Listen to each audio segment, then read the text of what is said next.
ایک پیشہ برا ہے جوانوں، یاد رکھنا، ایک پیشہ برا ہے، اور وہ ہے کسی کے آگے ہاتھ پھیلانا۔ جو جھاڑو دے کے روزی کماتا ہے بڑی شان والا بندہ ہے، جو سویرے اٹھ کے ٹائم پہ منڈی جاتا ہے، پھل لاتا ہے، ریڑی لگاتا ہے، وہ بادشاہ ہے، بادشاہ، اس لیے کہ اس نے ہاتھ نہیں پھیلایا،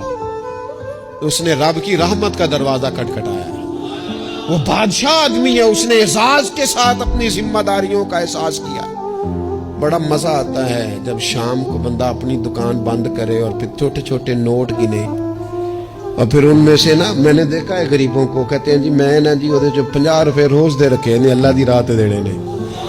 اور پھر اس میں سے وہ تھوڑے سے جب بچا کے کہتا ہے نا کہ آج میں نا مطلب 4 پیسے زیادہ ہیں، آج گھر پھل بھی لے کے جانا ہے۔